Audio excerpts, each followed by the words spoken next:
a base de bocachi,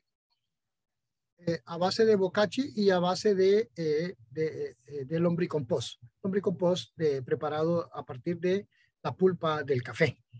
Y los biofertilizantes, pues ya vamos a ver entonces cuáles fueron las sustancias o los productos que utilizamos para enriquecer este biofertilizante. Ahora, para poder tener el sustrato para hacer la aplicación, decidimos preparar los abonos orgánicos sólidos. Hicimos las camas de 20 centímetros, ¿verdad? Para vaciar la pulpa. Esta pulpa la habíamos tenido en techo. Era pulpa fresca, ¿verdad? Pulpa fresca y estaba bajo techo. Es importante mencionar que como hay muchas interrogantes que dicen, y si la pulpa está con agua, entonces se va a lixiviar la parte nutricional y entonces de repente pierde calidad nutritiva. Miren, como política, la institución, nosotros no manejamos agua en el despulpado del café, sino que las máquinas trabajan con la cereza, con su suficiente miel que trae. Al estrujarla, ella con facilidad, ¿cómo se llama? Suelta el grano, ¿verdad? No se necesita agua para despulpar. Por esa razón no me extraña cuando algunos compañeros de otros me han preguntado qué pasa si la pulpa está mojada porque se usa agua al despulpar. Por lo menos nosotros no utilizamos agua. No, tampoco utilizamos agua para transportar la pulpa. Se usa tornillo helicoidal, ¿verdad? Y se va vaciando en una zona donde está techada para poderla tratar. El agua solo la utilizamos en la zona de lavado de las pilas, del café, cuando es lavado, y en canal de clasificación. Y a veces, si es una desmucilaginadora mecánica, pues ya trae incorporado también la presión de agua, ¿verdad? Para hacer el lavado completo, la remoción del mucílago. Pero en este caso se preparó camas del tamaño acorde a la cantidad de pulpa que íbamos a requerir para el trabajo. Entonces la pulpa se amontonó y luego por metro se aplicó, no recuerdo ahorita la cantidad de lombriz roja californiana para que pudiera hacer el trabajo, ¿verdad? Ya le presentamos la pulpa bien precomposteada y la lombriz empezó a hacer su trabajo de ¿cómo se llama? De desdoblamiento del material orgánico y a producirnos lo que es el lombricompost o bioabono. El bocachi, que era el otro producto, su otro sustrato que íbamos a utilizar, este es ya un poquito más enriquecido. ¿Por qué? Porque el bocachi no solo estaba utilizando como sustrato pulpa de café fresca, y por eso lo pongo entre paréntesis ahí, porque hay que hacer énfasis en eso, que tiene que ser fresca y que esté bajo techo. Usamos gallinaza y también lo coloco ahí, que preferiblemente que sea de ponedora, que esté bien composteada. El estiércol de ganado, levadura de pan, ¿verdad? Para tener una mejor homogenización del abono y una distribución de la humedad, ¿verdad? Y además esto ayuda a mejorar la proliferación de los microorganismos para que puedan hacer el trabajo de desdoblamiento de los productos. Al igual que la melaza, que también tiene casi el mismo papel que la levadura, con la diferencia que no solubiliza los nutrientes y la materia orgánica. Y también va a estimular el crecimiento de los microorganismos. Entonces, como pueden ver, ya el bocachi era más enriquecido, ¿verdad?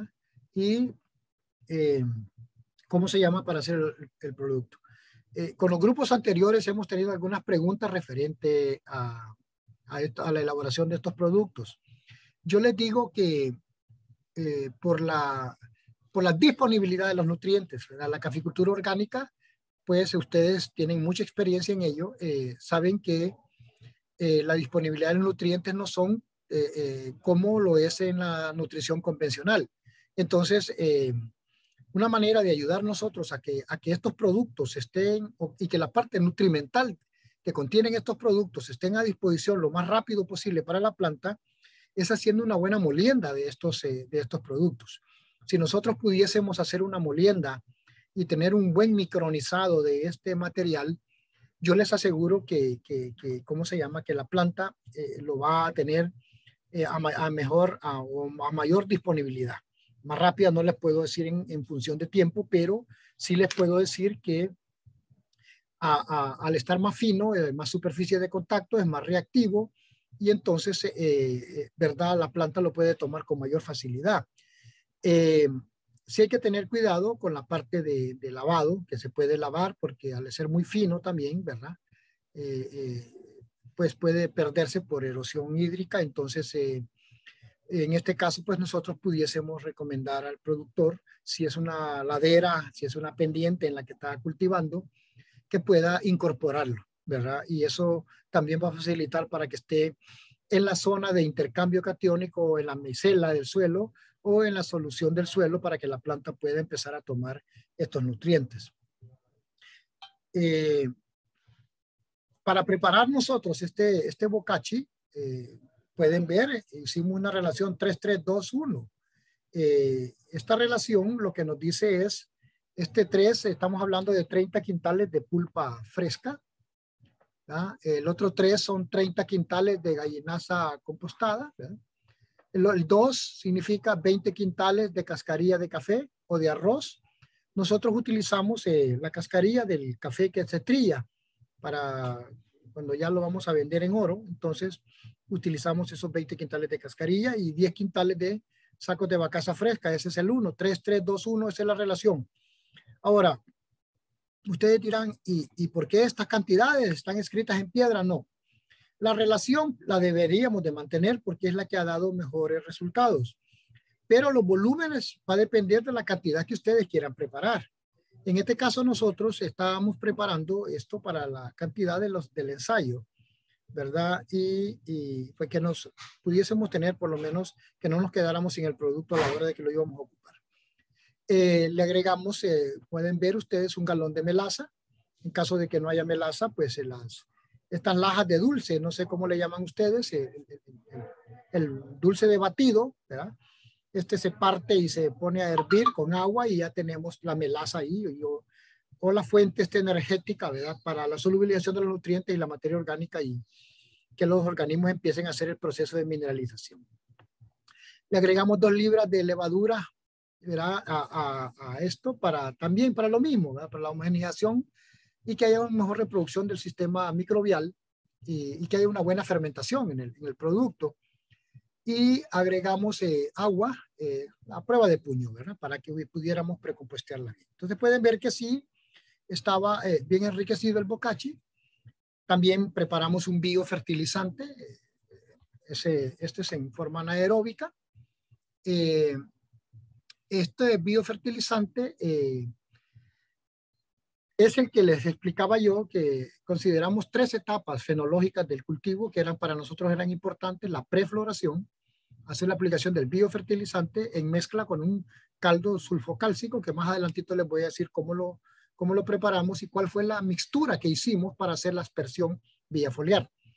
Entonces este biofertilizante lo aplicamos vía foliar en prefloración, ¿verdad? Ya más adelantito va a ver ustedes las etapas ahí y los tiempos de aplicación en cada uno de ellos. Entonces hicimos la preparación del biofertilizante para hacerlo, la aplicación en estas 3 etapas.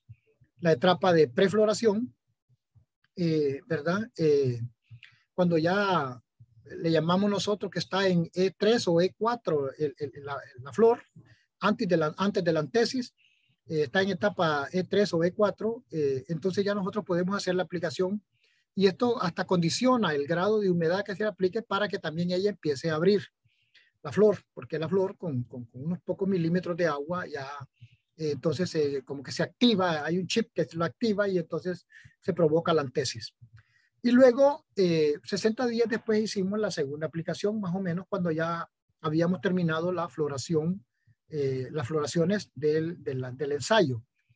La empira, como los catimores, me imagino que los Castillos de ustedes o Colombia de ustedes tienen dos floraciones muy buenas. A veces pueden tener hasta 3 floraciones muy buenas, pero casi siempre son hasta 5, a veces hasta 6 floraciones por periodo de cosecha. Entonces, la posfloración, esperamos que ya la planta ya no tuviera ninguna floración, ya había terminado todo su ciclo. Anotamos la floración principal. Para nosotros aquí en el país empiezan a caer algunas lluvias ahí por 1 de abril hasta el 20 de abril, y dependiendo la altura, así empieza el periodo de floración. Este ensayo fue establecido en una zona de 1.450 metros sobre el nivel del mar.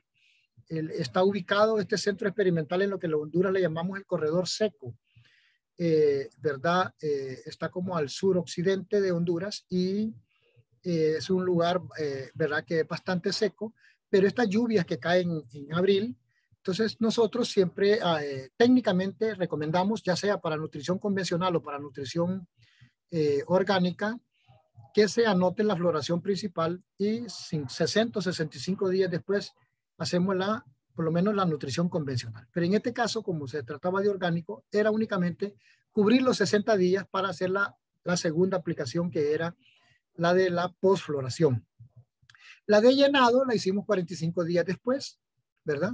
Que como su nombre lo indica, hay un periodo donde ya la fruta está en ese proceso donde juega un papel importantísimo el potasio en la formación, ¿verdad? En el llenado de la fruta y también en la etapa de maduración. Pero también el magnesio juega un rol importante y por eso a veces vemos que en esta etapa de agosto, septiembre, empieza a veces a manifestar deficiencia de magnesio en la planta porque hay un drene de la hoja hacia los sitios, ¿verdad? Donde está la fruta llenando, y ese es clave el magnesio en este punto y el potasio. Por supuesto, el fósforo para transportar todos estos fotoasimilables y llevarlos a los sitios de drene. Pero aquí los biofertilizantes fueron aplicados en estas 3 etapas. Ahora, ¿cómo preparamos los biofertilizantes? Pues los preparamos con los ingredientes que ustedes ven aquí. Hicimos un volumen de 180 litros ¿verdad? De agua, con estiércol fresco, la melaza, o puede utilizarse jugo de caña, leche o suero, roca fosfórica, como fuente de la roca fosfórica, que es un fosfato de calcio. Es rica en calcio, tiene un 40% de calcio, de óxido de calcio, y tiene también un 28% de P2O5, de fósforo. Entonces lo vamos a utilizar cuando hagamos algunas pruebas ahorita para ajuste de nutrientes. El sulfato de potasio, ahí pues nos proveía el potasio, que es clave, y el azufre también, que va en una otra proporción. El ácido bórico, un elemento clave, el bórax. ¿Por qué? Porque el ácido bórico, el boro pues tiene un rol importantísimo en lo que es la fecundación, la elongación del tubo polínico para la fecundación del ovario, de la flor, y que cada flor que abre sea un fruto. ¿Verdad? A veces la flor abre pero no está fecundada, entonces esa flor va a caer y ¿cómo se llama? No, ahí empiezan a caer los rendimientos. Este elemento es clave en eso, también el zinc, ¿verdad? Que ayuda a este proceso. Molibdato de sodio y sulfato de hierro. Note que todos estos productos también están aprobados. En ese momento nosotros hicimos un checklist para ver qué productos Biolatina nos permitía poderlos incluir dentro de lo que era el proceso como orgánico. Entonces todos estos productos estaban, ¿cómo se llama? Que podían utilizar, que estaban disponibles en el listado o en el catálogo que ellos presentan para poder hacer la aplicación. Luego preparamos un caldo sulfocálcico, con agua, azufre y cal común, ¿verdad? La vez pasada me preguntaba una compañera, creo que era de Perú, que en vez de cal común si podíamos utilizar ceniza. Yo le dije que dependiendo de la composición de la ceniza es una fuente muy rica de fósforo y más que todo potasio. Cuando estamos haciendo un muestreo de suelo, yo recomiendo a los técnicos, no fume. Si usted fuma, evite que la ceniza del cigarro le caiga en el suelo y no lo mezcle, porque es una fuente riquísima de potasio. Y entonces el resultado del suelo va a salir potasio altísimo, no porque lo tenga el suelo, sino por la ceniza. Y eso nos va a dar un falso positivo y eso vamos a tener problema a la hora de crear un programa de recomendación. Entonces el caldo sulfocálcico lo preparamos para 10 litros, ¿verdad? Con 2 kilogramos de azufre y 1 kilogramo de cal común. Este es un hidróxido de calcio o un carbonato de calcio. Entiendo que esto es permitido también porque, bueno, es natural. Esto no sé hasta qué punto si no fuera procesado industrialmente o si fuera en forma artesanal. Entonces, una vez que preparamos el caldo sulfocálcico y teníamos el biofertilizante, nosotros decidimos preparar 100 litros de biofertilizante ya listo para aplicarlo al campo en cada una de las etapas. Entonces, ¿qué hicimos? Tomamos 5 litros del biofertilizante y 1 litro de caldo sulfocálcico. Entonces agregamos estos 7 gramos de vitamina C, ¿verdad? Que es clave para el efecto de redox, de las reacciones de óxido de reducción en el proceso de preparación del biofertilizante, aquella etapa de oxidación y reducción de los elementos, lo que le conoce como redox. Entonces la vitamina C juega un papel importante.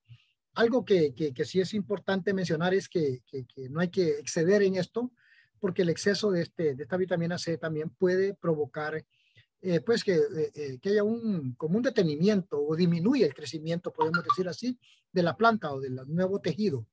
Eso la literatura lo dice y por eso pues aquí en cantidades medidas tratamos de utilizarlo nosotros en base a las recomendaciones utilizadas en otros países.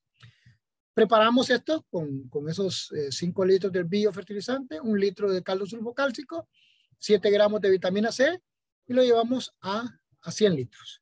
Y ya una vez ahí empezamos a hacer las aplicaciones. Esto lo preparábamos en cada etapa. En prefloración hacíamos la preparación de este producto ya del biofertilizante. En postfloración igual y lo tirábamos. Y en etapa de llenado lo preparábamos y lo tirábamos. ¿Verdad? Ahora, el trabajo en sí, este fue el diseño, bueno, los tratamientos que nos propusimos era utilizar los dos productos, evaluación de productos alternativos para la nutrición del café. Ese era el nombre que le colocamos. Y pueden ver, habían 6 tratamientos. Como les digo, no colocamos ningún testigo por el hecho de que la parcela no era nuestra. No podíamos colocar un testigo relativo ahí de nutrición convencional. Todos sabemos que pues, los ensayos de campo, lo primero que uno tiene que ver es comparar los tratamientos contra los testigos, pero les digo, aquí lo que tomamos de referencia nosotros como un testigo de referencia fue la parcela que ella manejaba y donde sacaba su máximo, su top de producción, que era de 8.4 quintales oro por manzana. Entonces dijimos, ok, ya tiene buenos precios, pero necesitamos por lo menos sacar el objetivo que nos planteamos con este trabajo era llevarlo a 17 quintales, por lo menos subirle el 100% de lo que ella estaba sacando. Entonces, como pueden ver, la distribución de los tratamientos era utilizando lombricompost y bocachi con biofertilizante. Luego lombricompost más sulpomac, ¿verdad? Que este es un sulpomac, no sé en su país, en Colombia, cómo lo conocen, se conoce como Camac o Fertimac, tiene varios nombres. Este es una fuente de azufre, magnesio y potasio. Es un 22, 18, 22, 22 de azufre como sulfato, 18 de magnesio como óxido de magnesio y también como K2O un 22%. Entonces, en el caso donde se ocupaba potasio y magnesio, entonces utilizamos utilizamos este producto como una fuente nutritiva. Pero aquí en el ensayo decidimos colocarlo para ver cómo nosotros a través del análisis de suelo que hicimos podíamos ir enriqueciendo poniéndole un poquito más de lo que estaba haciendo la compañera que nos prestó el lote. Y por supuesto utilizamos roca fosfórica como fuente de calcio y como fuente de ¿cómo se llama? De fósforo. Pero principalmente de fósforo. A la larga terminamos viendo que la cantidad era poca porque el fósforo estaba alto. Casi todos los abonos orgánicos, las fincas que se manejan bajo este concepto de nutrición orgánica, tienen una característica muy peculiar y eso hay que jugar con ello y tratar con ello, es que el pH es muy alcalino. Hay que tratar de no mantenerlo ni tan alcalino, ¿verdad? Y porque también hay problemática con el problema de la disponibilidad de nutrientes cuando el pH está muy alcalino. Los extremos son malos. Es igual cuando hay problema de acidez. Hoy vamos a hacer un ejemplo para fincas que son manejadas bajo este concepto y que tienen problemas de acidez, cómo corregir esa acidez. Vamos a hacer un ejemplo de cómo calcular la enmienda calcárea. Y por supuesto, Bokashi, ¿verdad? Con lo mismo, con Sulpomac más roca fosfórica. Y luego colocamos 2 tratamientos donde llevaba todo, ¿sí? Lombricompost, Sulpomac, roca fosfórica más el biofertilizante. Así, solo específicamente este tratamiento para ver dónde podíamos tener nosotros los mejores rendimientos. Entonces pueden ver que ese era nuestros tratamientos. Les comparto los rendimientos promedio por tratamientos. Las barras rojas que ustedes, si alguien puede silenciar, por favor, el micrófono porque se escucha por ahí. El señor Jesús Peralta, creo.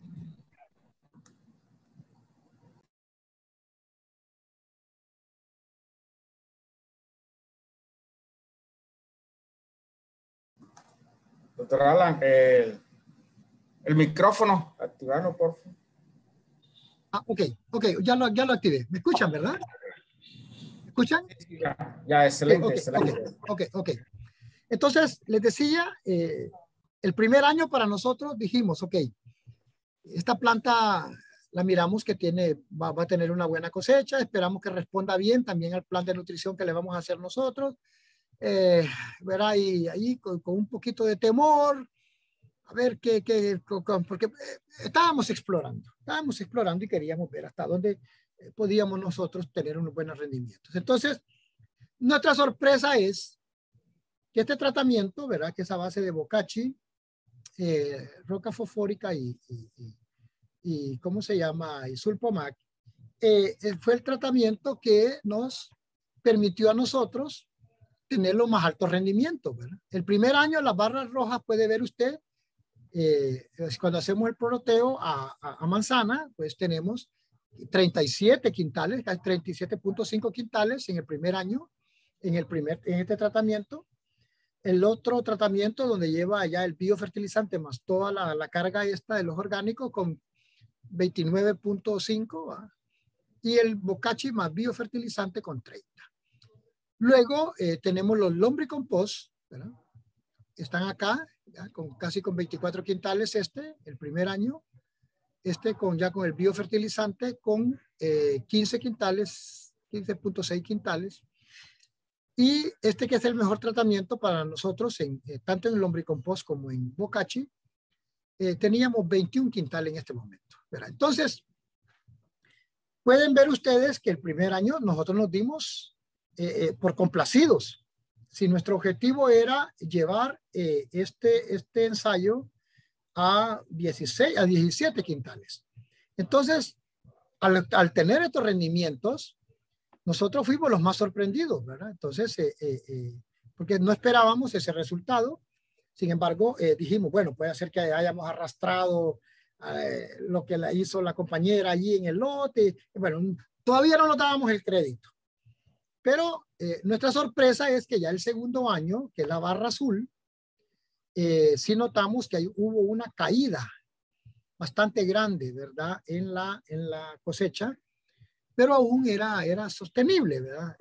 Pero la caída, y entonces empezamos a aprender que la bianualidad del cultivo del café, que es normal en el cultivo, que un año se repone, y ese es el trabajo de los técnicos, de tratar de ver cómo minimizamos ese porcentaje de bianualidad a un 10, un 15% máximo de caída de un año para otro. Porque, ¿cómo lo podemos superar? Pues con manejo de tejido, un buen plan de nutrición, regulación de sombra, etcétera. Pero en este cultivar, bajo este sistema sí tuvimos esta caída. Pueden ver ustedes todos cómo cayeron. Mire, este cayó de 29 a 11. Este cayó de 37 a 21. Este cayó de 30 a 16. Este cayó de 24 a 12. Cayó de 15, este fue menos la caída, y este cayó de 21 a 12. Pero todos cayeron. Entonces, ¿qué pasó? Empezamos a ver un montón de bandolas, las bandolas de crinolina que le llamamos nosotros, la de bajera, empezaron a tener ya casi un 60-65% de material leñoso, donde ya solo teníamos en la punta tejido, ¿cómo se llama? De nuevo crecimiento de la planta. y era allí donde iba a venir la nueva cosecha. Entonces empezamos a ver que había un poquito de desgaste. Entonces decidimos intervenir con tijera, cortamos, hicimos un roleo de 40 centímetros a estas bandolas. Y miren, nuestra sorpresa fue eso, que creíamos, como también estábamos incursionando en esto, no sabíamos la respuesta al manejo de tejido en el ensayo y nuestra sorpresa fue que la planta respondió perfectamente, o sea, lo que nos dijo es que tenía una buena reserva de nutrientes y de hormonas para responder a la emisión de tejido. Entonces, por supuesto, regulamos un poquito la sombra para que entrara más sol, estimulara el proceso de emisión de nuevo tejido. Teníamos un palmeo hasta de 6, 7 nuevas bandolitas allí y estas con secundarias y terciarias. Entonces, ya el tercer año, para ese tercer año cosecha, miren el levantamiento que tuvimos en este tratamiento. Casi 60 quintales, ¿verdad? Y en el otro tratamiento, mire, 46 quintales. Todos los tratamientos se levantaron después de la caída. Aquí sí se mira clarita la montaña rusa. Yo le decía a mi compañero con el que estábamos llevando este trabajo, mira, le digo, la caficultura orgánica, bueno, nuestra experiencia que estamos viendo es esto, como una montaña rusa. Una caída, una levantada, una caída, una levantada. ¿Cómo podemos minimizar nosotros esas caídas? ¿O cómo disminuir que sea tan pronunciada esa caída? Ese creo que es el reto técnico. Ese es el reto técnico y ese es el trabajo que creo que como técnicos nos debemos de plantear para esta modalidad de manejo. Entonces, estos fueron los bocachis y aquí están los lombricompost, ¿verdad? También vean que se levantaron excelente cuando ya hicimos, permítanme que se me trabó el sistema por aquí. Cuando te hicimos la media de producción, entonces noten ustedes que lo que son las barras rojas son bocachis y las barras moraditas o lila son lombricompost. Miren, el que menos produjo en lombricompost superó al que más produjo en bocachi. El que menos produjo en bocachi superó al que más produjo en lombricompost. Era de esperarse porque está más enriquecido.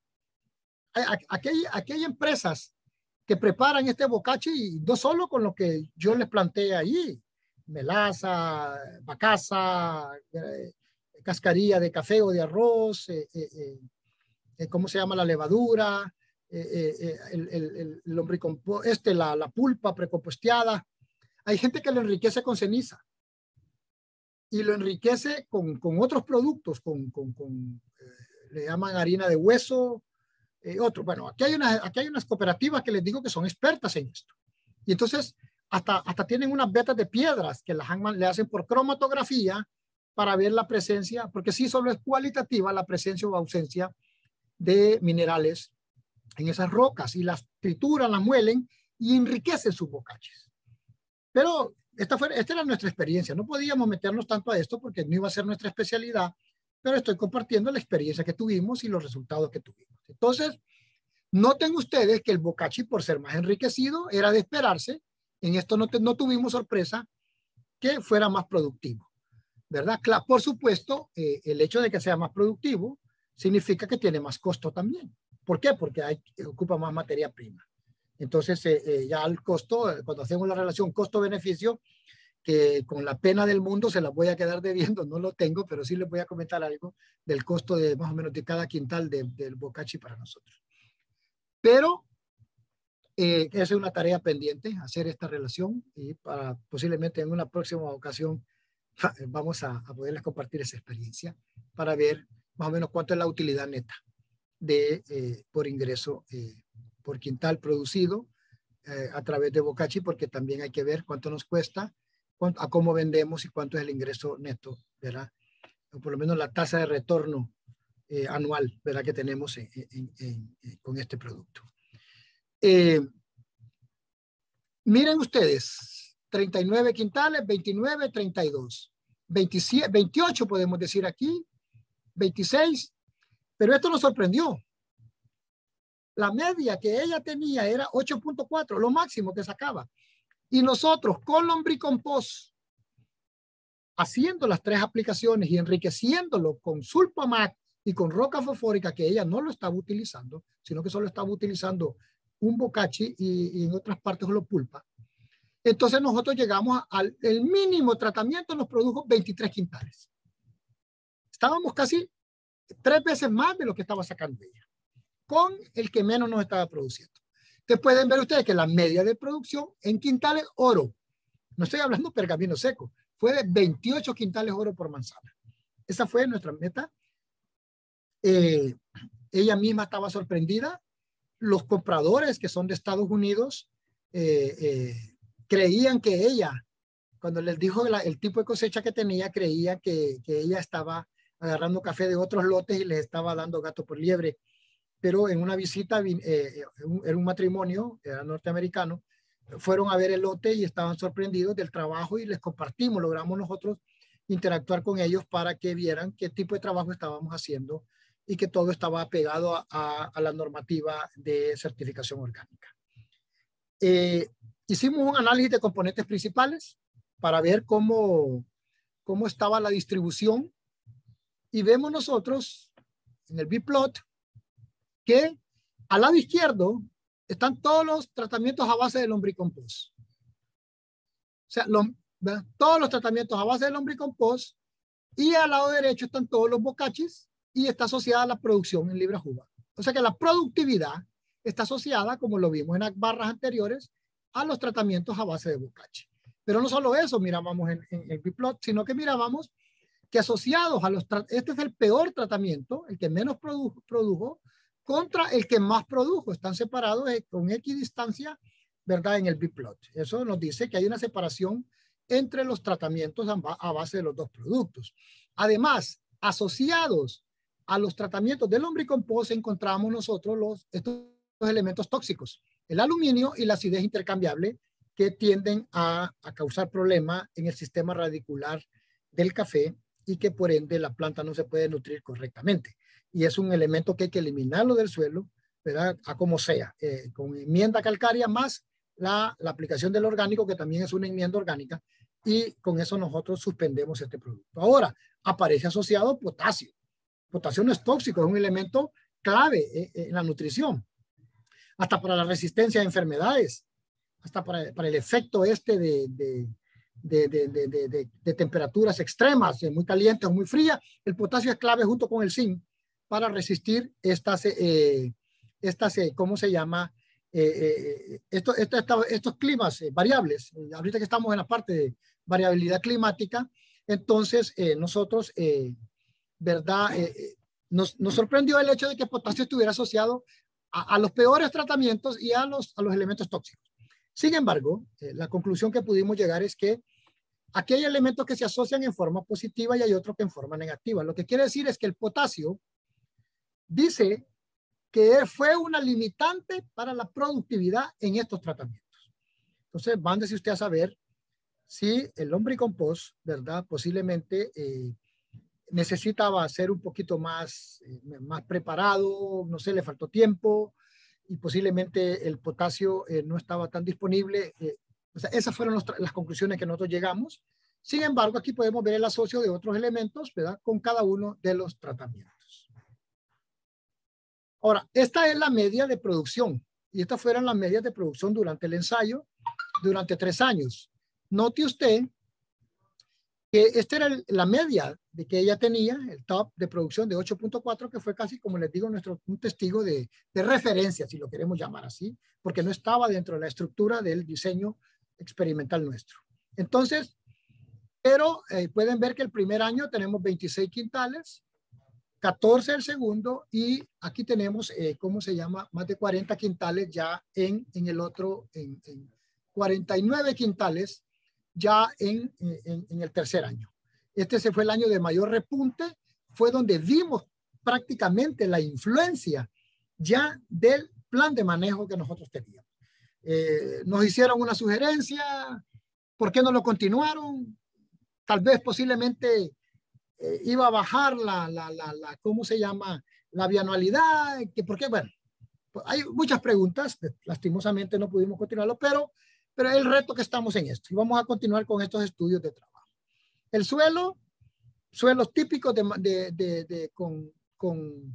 con suelo manejado bajo este sistema. Ella ya lo tenía un suelo manejado al 100%, con un pH, este es el año 1 y este es el año 3. Casi no hubo variabilidad en el pH, se mantuvo. Esto es bueno, porque el pH lo mantuvimos en el nivel donde la planta tiene disposición en este cultivo entre 5.5 y 6.5, que es el pH óptimo para que todos los nutrientes estén disponibles para la planta.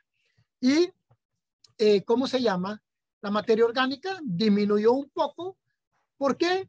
Porque empezamos nosotros a ¿cómo se llama?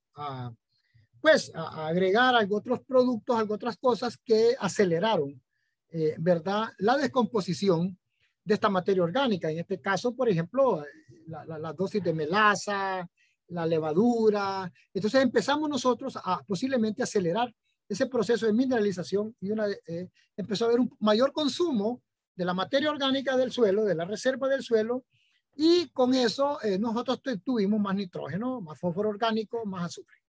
Pero principalmente nitrógeno, que es el elemento clave y que es el elemento bastante demandante en este cultivar. Que eso es lo que vamos a ver en los cálculos, cómo no dejar de suplir la extracción de nitrógeno. Eso creo que es el elemento clave en la caficultura orgánica. Los otros elementos los podemos suplir, ¿verdad? Pero nitrógeno creo que es el que le tenemos que poner más atención.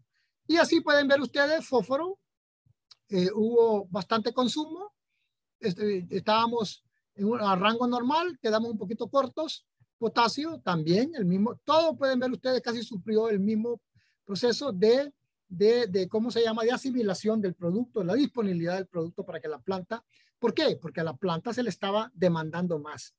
O sea, la planta se vistió más, se floreó más, entonces demandó más fósforo, demandó más nitrógeno, demandó más potasio. Entonces, igual con los micronutrientes, lo importante es que usted puede ver que el aluminio es un elemento que es tóxico, estaba a niveles, verá que no tenía ningún problema en estos suelos. Igual los micronutrientes y algo interesante, la saturación de bases, que andan casi al 100%. Esto es buenísimo, esto es buenísimo. Y las relaciones entre los elementos, sí logramos ver nosotros que la relación calcio-magnesio tiene que andar entre 2 y 5, se mantenía entre ellos, pero la relación calcio-potasio y magnesio-potasio sí andaban un poco deficitarias, ¿verdad? Esta relación anda entre 5 y 25, estaba desbalanceada, calcio-potasio, pero al agregar roca fosfórica nosotros, que agregamos ese 40% de calcio, de óxido de calcio que tiene la roca fosfórica, logramos subir a 7.39 esta relación que estaba ligeramente deficitaria. Esta relación tiene que andar entre 5 y 25. Entonces nosotros ya la teníamos dentro del rango normal.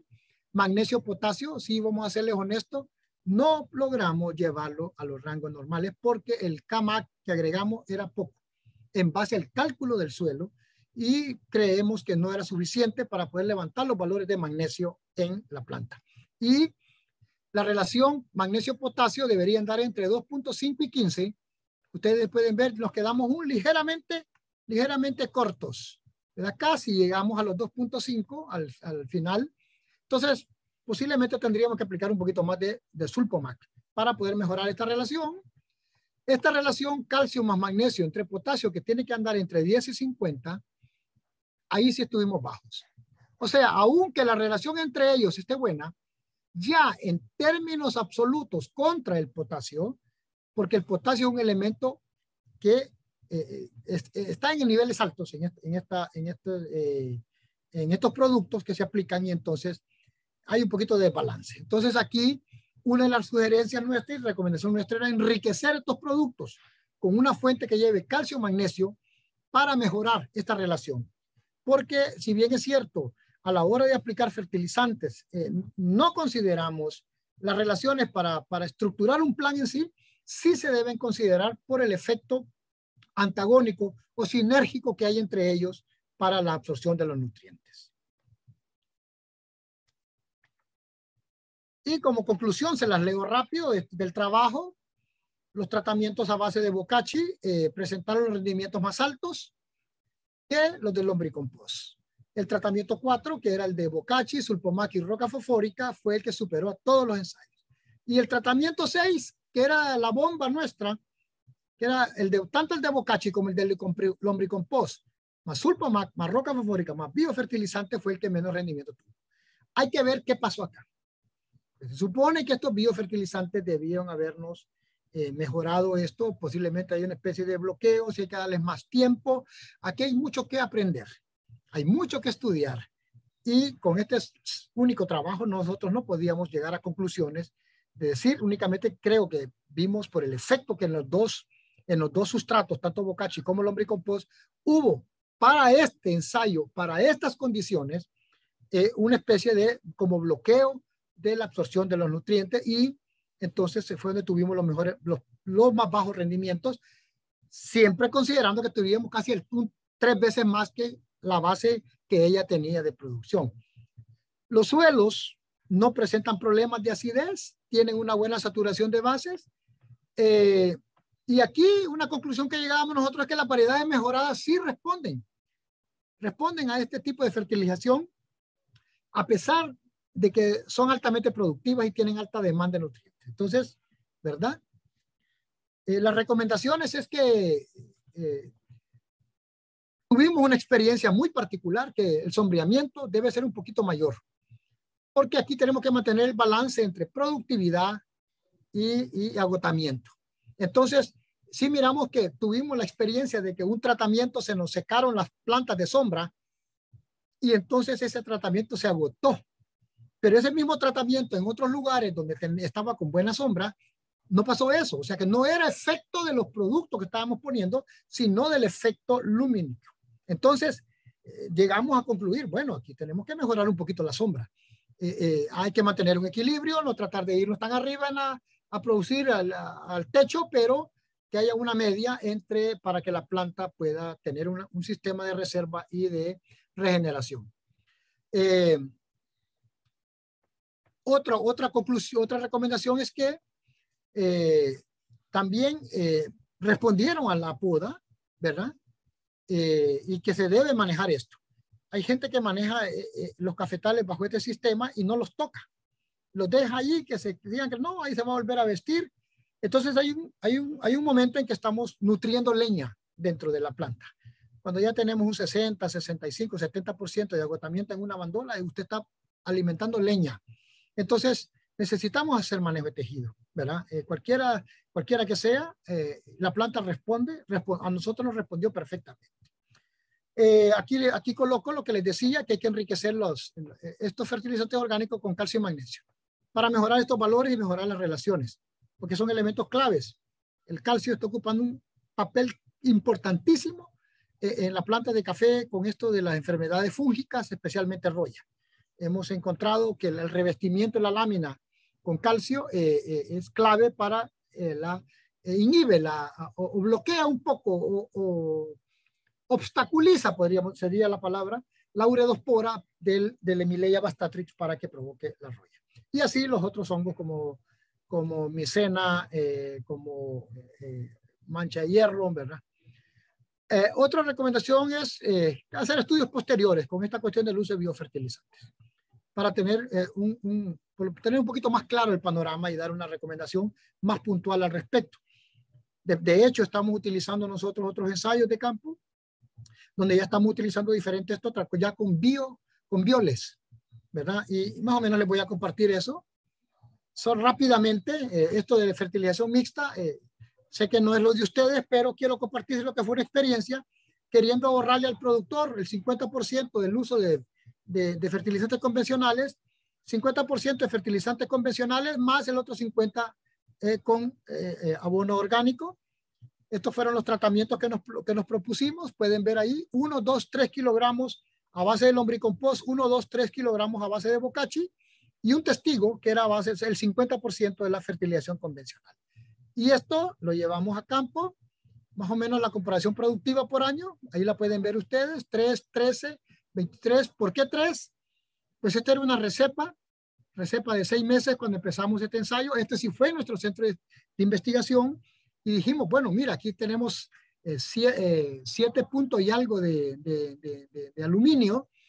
Probemos hacer la enmienda calcárea y la enmienda orgánica y solo pongamos el 50% para ver cómo abaratamos costos.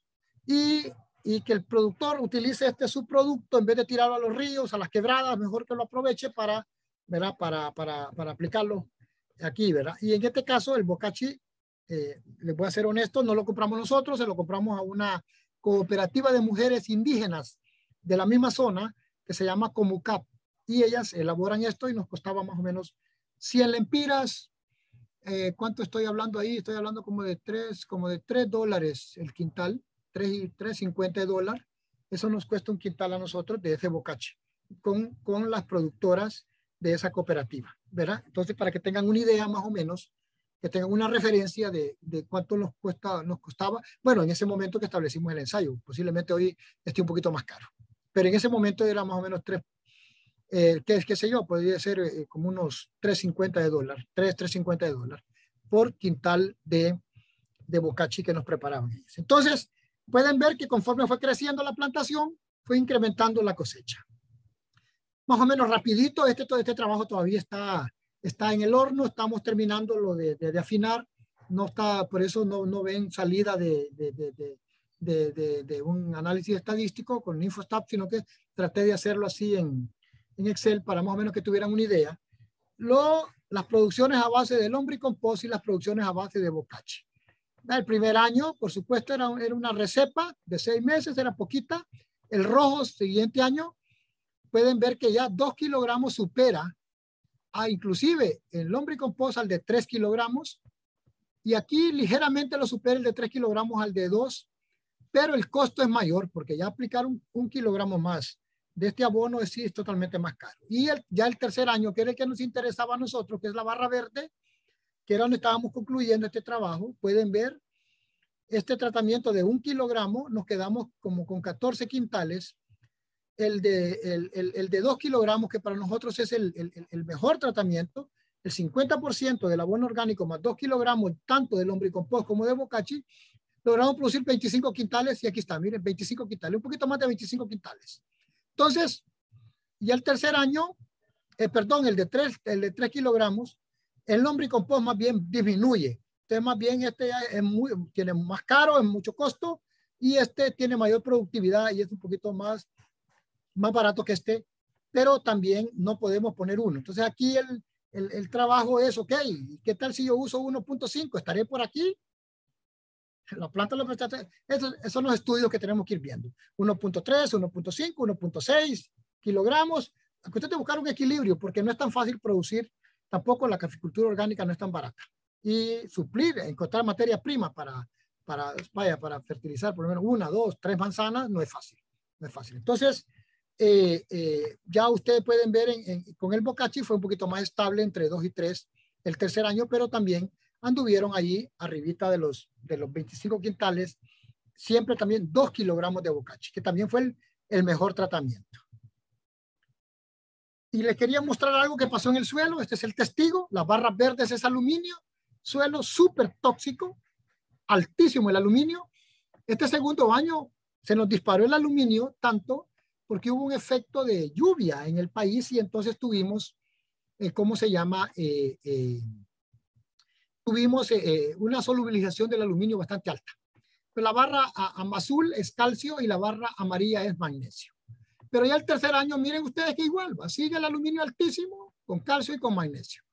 Ahora, aquí van a ver ustedes nuestro mejor tratamiento. Este es el testigo, que era solamente el 50% de la nutrición convencional. No llevaba nada más que la mitad de lo que recomienda el laboratorio. Y nuestro mejor tratamiento fue donde aplicamos el 50% de la fertilización convencional más 2 kilogramos de bocachi. El primer año, mire usted cómo estaba la barra, altísima, de aluminio, calcio y magnesio. Ya el segundo año ya iba incrementándose el calcio, iba incrementándose el magnesio, y ya empezaba a disminuir un poco el aluminio. ¿Por qué razón? Porque estábamos aplicando caldolomita, que es una fuente, que es un carbonato de calcio y de magnesio. Empezó a neutralizar al aluminio, pero también empezó a aportarnos calcio y magnesio al sistema. Ya para el tercer año, tenemos nosotros calcio y magnesio muy altos y el aluminio casi desapareció del sistema, desde 6 hasta esto. Y aquí está esta gráfica. Solo les quiero mostrar rápidamente. El pH estaba arriba de 5.7 ¿verdad? Y nosotros lo bajamos, perdón, estaba como por debajo, como en 4 y pico. La escala aquí es muy grande, por eso es que ya no se visualiza bien la separación, pero el pH estaba, ¿cómo se llama? Como 4.2, muy ácido, y lo logramos llevar a 5.7, donde ya no hay problema de solubilización del aluminio, y donde estos señores, perdón, donde estos señores que son alimentos nutritivos, como el manganeso y el hierro, estaban en niveles tóxicos, porque también se solubilizan. Cuando se solubiliza el aluminio a pH por debajo de 5.5 o 5.2 en algunas literaturas. Entonces, estos elementos, lejos de ser nutritivos, también se vuelven tóxicos, el hierro y el manganeso. Y este señor aluminio, ¿verdad? Estaba muy tóxico, estaba, mire, arriba de 5.7 de aluminio.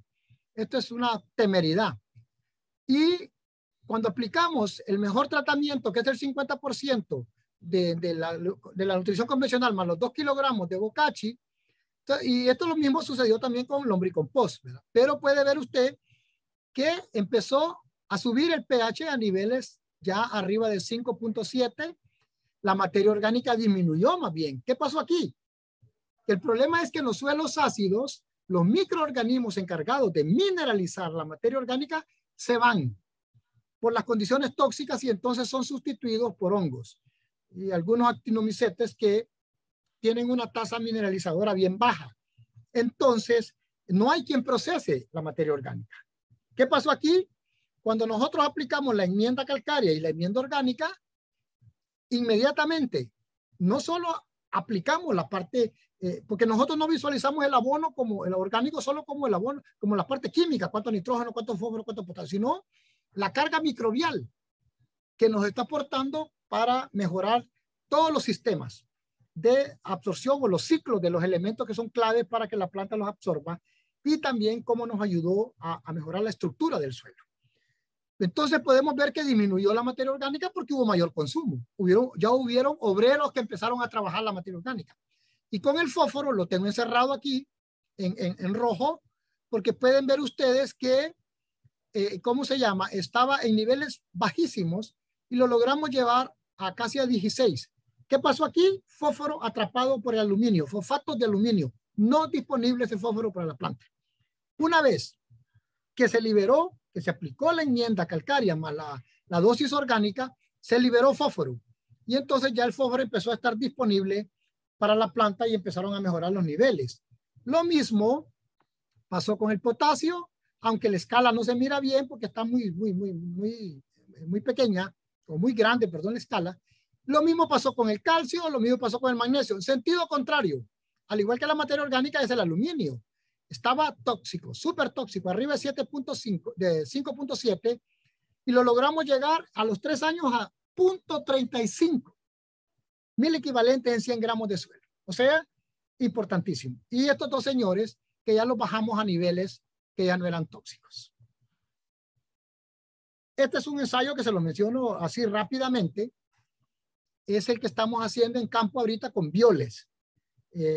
Los violes que estamos aprovechando de los biodigestores, los estamos utilizando para aplicarlos al suelo y también vía foliar. Vía foliar los estamos poniendo al 33% y al suelo los ponemos directamente con la concentración que tiene.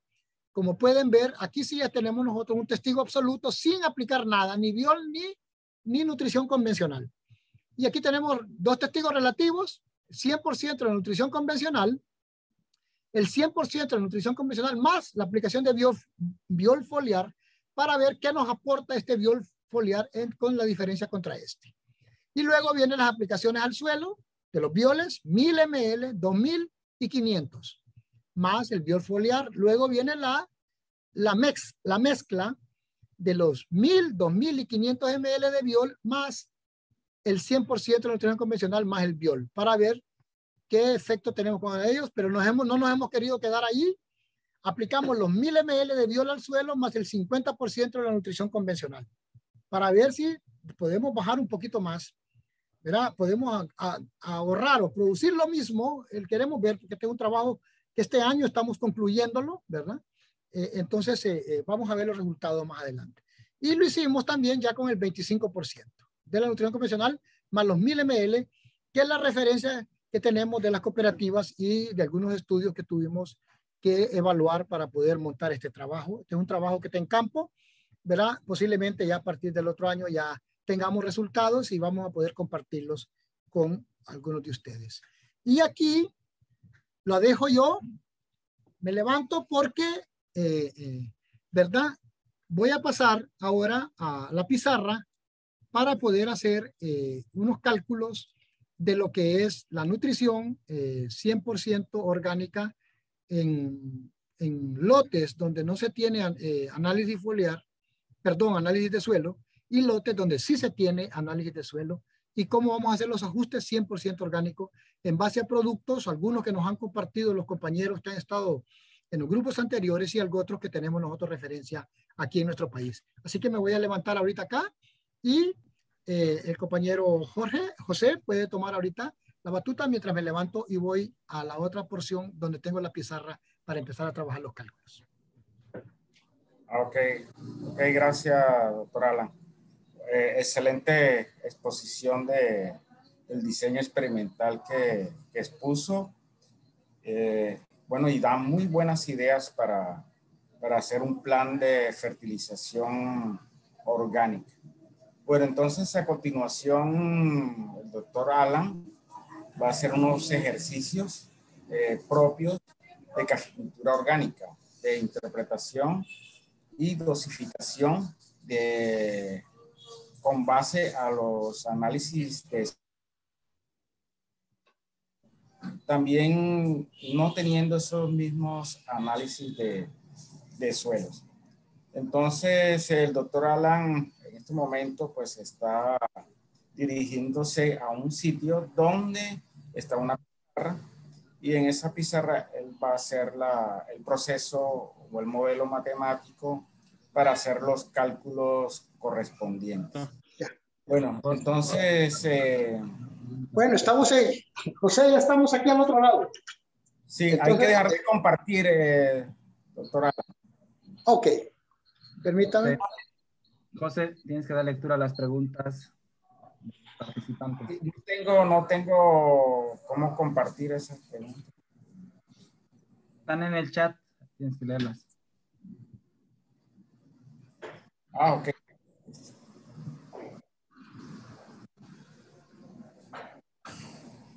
Listo, una vez ubique el doctor Alan. Vamos a ver. Hacemos como una ronda de preguntas, ¿le parece?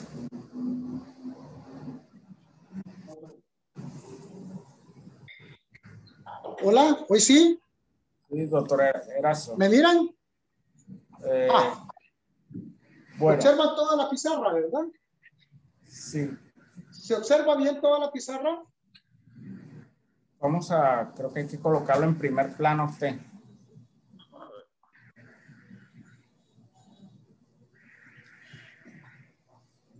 No. ¿Sí? Se ve toda la pizarra, pero la pantalla está chiquita. Vamos a ver, vamos a tratar de acercarlo un poquito más. Permítame, vamos a hacer un trabajito aquí. ¿Ahora? Ahora sí, se ve bien. Se ve mejor, ¿sí? De los otros compañeros, ¿qué les parece? Ahí sí, excelente. Voy a hacer unas letras acá. Doctor, antes de continuar con la exposición, quisiéramos pasarle las preguntas de los participantes. Solo un momentito, permítame. Solo observan esto. ¿Lo observan bien? Sí, doctor. Sí, señor. Bueno, ok. Excelente. ¿Cómo no? Entonces vamos a tratar de dar respuesta a algunas inquietudes. Vamos a seleccionar aleatoriamente las preguntas. Dice, ¿la NASA debe estar desinfectada previamente con cal? Disculpe, no escuché bien la pregunta. Bueno, la pregunta de Brian Morales. ¿La gallinaza debe estar desinfectada previamente con cal? Bueno, mire. En este caso, déjeme decirle, Nosotros no hicimos ese proceso. El grupo anterior de Perú me dijo que parece que ellos les exigen que la fuente de gallinaza que van a utilizar como sustrato para poder suplir la parte nutrimental, no se los permitían que fuera en forma industrializada. Supongo que es por el uso de químicos, vitaminas, qué sé yo. Pero que sí les permitían utilizar, por ejemplo, la que se tiene en granjas pequeñas en la casa. Y, por cierto, nos comentaron algo que me agradó escucharlo y verlo, y que, ¿verdad? Es un brochure de un guano, ¿verdad? Un guano de las islas que le llaman, y que tiene altas concentraciones de nitrógeno, que eso es clave en caficultura orgánica, porque la mayoría de las fuentes no lo tienen. Pero nosotros en este caso, la gallinaza, lo único que hicimos fue precompostearla, como se precompostea un bocachi, ¿verdad? Darle los tiempos, que vaya madurando, pasándolo de un lado para otro, es precompostearlo hasta que esté con la prueba de humedad listo para hacer la aplicación cuando ya nosotros lo requerimos. Pero no sé hasta qué punto sea necesario hacer ese paso de, como imagino, de especie de desinfección, o no sé con cuál sería la idea o el propósito. Si más bien él nos insuma de cuál es el propósito de aplicar cal a este sustrato, sería mejor. Una pregunta, doctor Erazo. Eso la hace Yuri. ¿La cal común es la misma que cal viva? No.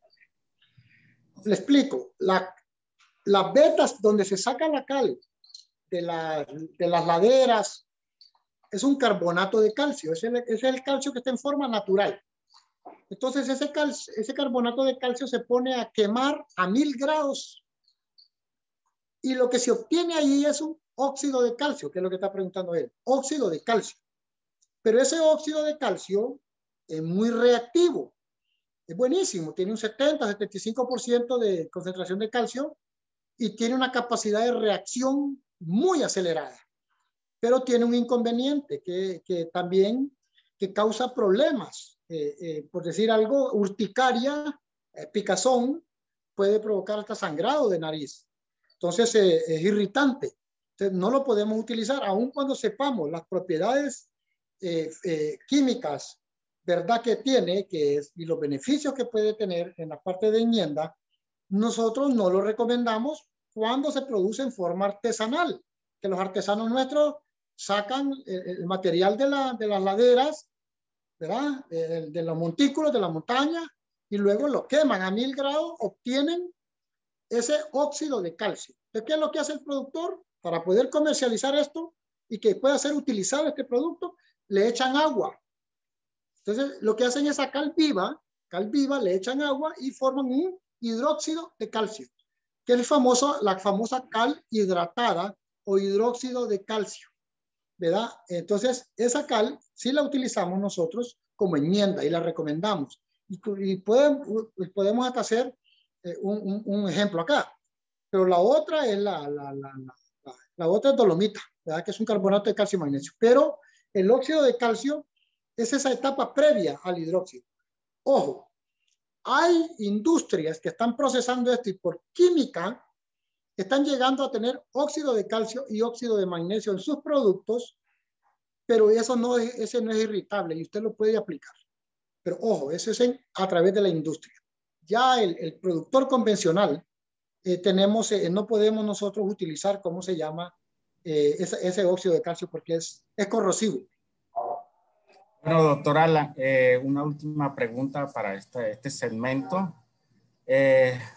Gonzalo David pregunta, ¿existen diferencias significativas cuando se evalúa la nutrición orgánica vis la variable altitud de las fincas? Ok. Mire, muy buena pregunta. Lastimosamente, y lo voy a decir así este ensayo que hicimos nosotros de 100% orgánico está está no en nuestro centro, porque yo les dije, nosotros no tenemos, no manejamos lotes bajo este sistema, pero sí buscamos la colaboradora que estaba en la misma zona, cerca del centro experimental. Y más o menos las referencias de la parte climática, de precipitación, de temperatura, eso sí lo llevábamos por la referencia que teníamos de la estación que tenemos en el centro experimental. Pero en la parte del piso altitudinal teníamos otro ensayo en la parte de occidente de aquí de nuestro país, más o menos como a 900 metros, para ver las dos posiciones. Lastimosamente, la que teníamos a 900 metros, ese es uno de las problemáticas cuando los ensayos no se hacen en nuestros centros, en los centros experimentales, que nosotros tenemos control. Cuando lo hacemos en fincas de productores colaboradores, entonces el riesgo es que el capataz se entre a cortar, el capataz viene y le aplica otros productos y nos arruina todo el campo. Y eso pasó con el otro ensayo, y lastimosamente no tenemos referencia, porque estos ensayos ahorita en el país lo estamos replicando en 5 centros experimentales con otras características que más adelante vamos a compartir. En su momento vamos a compartir. Pero en 5 diferentes condiciones, de piso altitudinal, de condiciones agroclimáticas, con una oferta ambiental diferente y con temperaturas diferentes, con concentraciones de humedad, ¿verdad? Exposición solar, un montón de condiciones diferentes. Sí lo vamos a hacer, pero en este ensayo que les compartí ahorita, la contraparte que era en la zona de abajo no se pudo llevar porque el capataz se metió y, ¿cómo se llama? Nos echó a perder el trabajo.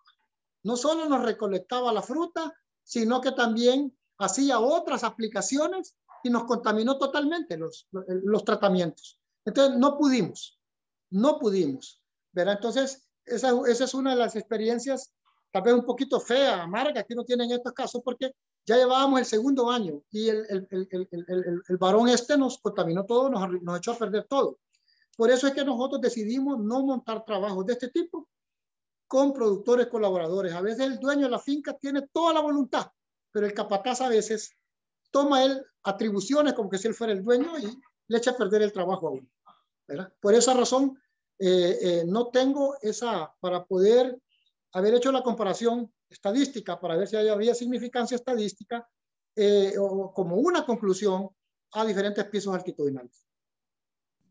Doctor Erazo, ¿tenemos tiempo de otra preguntita más? Sí, sí. Bueno, Luz Hippies pregunta, para medir la cantidad de cada uno de los ingredientes del bocachi, ¿se tuvo en cuenta la relación carbono-nitrógeno con el fin de lograr un proceso óptimo de biodegradación? Sí, procuramos que estuviera por debajo de 20. Cuando está arriba de 20 tenemos problemas, entonces procuramos que estuviera por debajo de 20 para no tener ese problema de que no hubiera la indisponibilidad de algunos nutrientes al desfavorecerse la relación carbono-nitrógeno. Pero sí lo consideramos, pero muy bueno el aporte. Y eso es importante considerarlo a la hora de trabajar este tipo de nutrición, porque aquí hay varias aristas y una de ellas es esta, lo que comentaba el compañero, los pisos altitudinales, la oferta ambiental, la parte climática, la parte de sol-sombra y por supuesto esto, ya la parte química, esta relación carbono-nitrógeno no debería exceder de 20 en estos productos para evitar que tengamos un antagonismo de absorción en estos nutrientes. Bueno, doctor Erazo, hay otras preguntas más. Vamos a hacer la última esta vez. Ya hemos dicho la última, pero nos hemos emocionado tanto en las respuestas que vamos a seguir preguntando. Henry Largo pregunta, ¿cuál sería la razón por la cual en uno de los ensayos que se realizaron la materia orgánica bajó de 7 a 6? Si en el aislamiento se incorporó. Sí, lo que yo le decía. Lo que pasa que a veces Cuando nosotros le damos las condiciones a la planta para que ella se vista mejor, para que ella exprese un mejor potencial productivo de su capacidad genética que tiene, entonces ella demanda más nutrientes.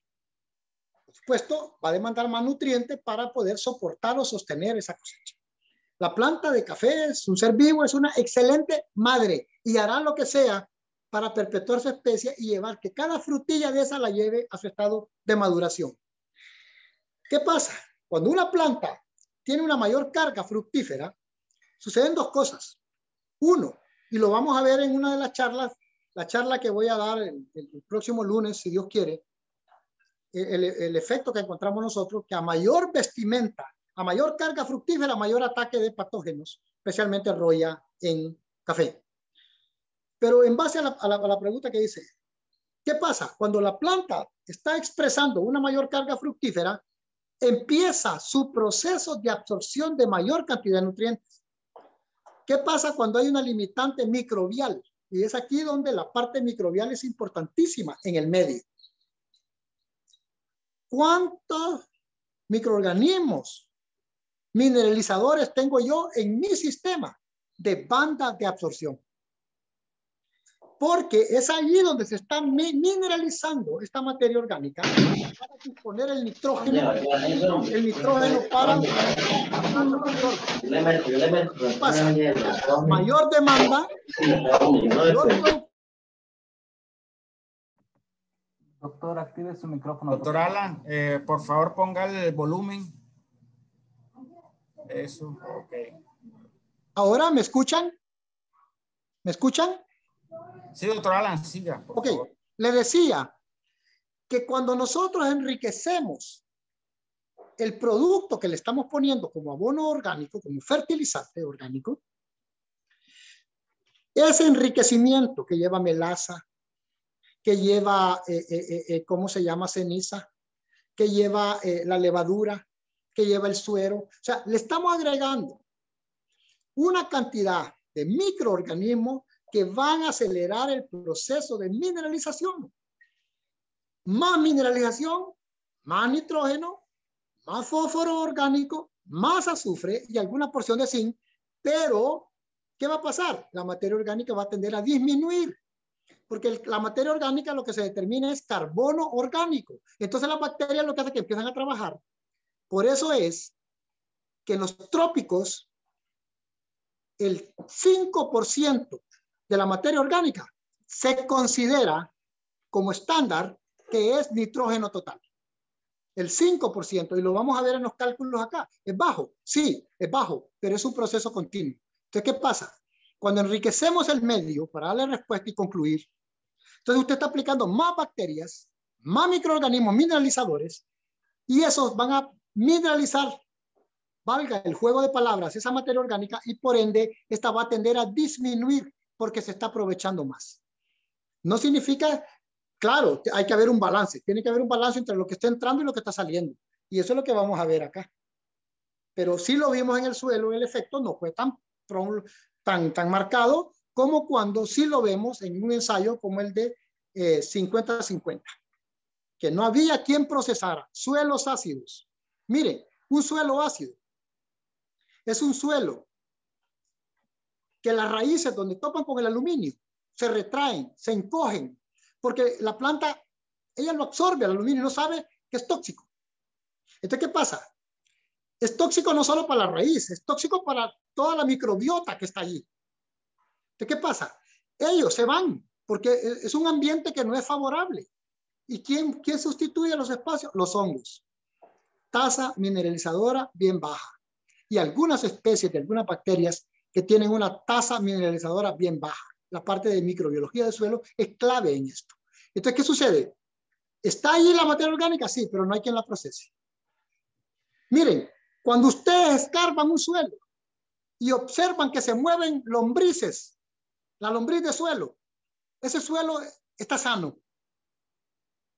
Pero en un suelo ácido, ustedes van a ver que ni las lombrices se van, porque es un suelo tóxico. Al contacto con el aluminio es tóxico.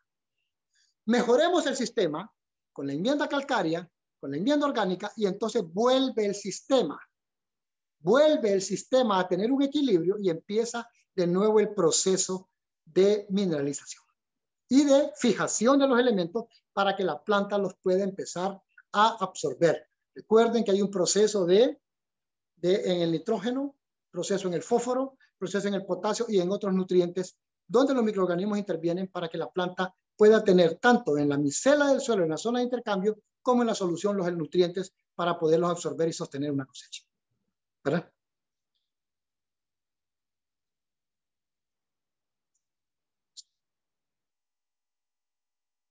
Hola. Hola. Doctor Alan, sí puede continuar. Puede continuar. Sí. Ok. Porque sé que tenemos, miren, necesitamos un poquito de tiempo para esto. Voy a entrarle a los cálculos. Si hay más preguntas, está mi correo electrónico, con gusto me las hacen y yo me voy a tomar el tiempo.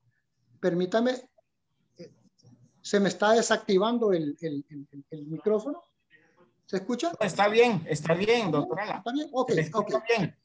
Entonces, miren, les decía que si hay más preguntas, sé que hay más interrogantes. Háganlas, por favor, a mi correo electrónico y con gusto yo les voy a dar respuesta. Pero sí necesito avanzar con esta parte de los cálculos porque también es importante, ¿sí? Ok, doctor Alan. Para empezar, voy a colocar en la parte superior algunos valores que son claves para los cálculos que vamos a hacer aquí. Por ejemplo, un quintal oro, ¿cuánto nos exporta del suelo? Esto puede ser variable en los países, pero vamos a tomar este dato como referencia. Usted lo adapta a lo que tenga. Por ejemplo, Colombia puede tener su plan de extracción por quintal oro. Costa Rica, México, Honduras, Guatemala, Nicaragua, El Salvador, Dominicana, qué sé yo, todos los países. Pero, Brasil, voy a colocar, traté de colocar el de referencia, ¿verdad? Más o menos un quintal oro de café me exporta a mí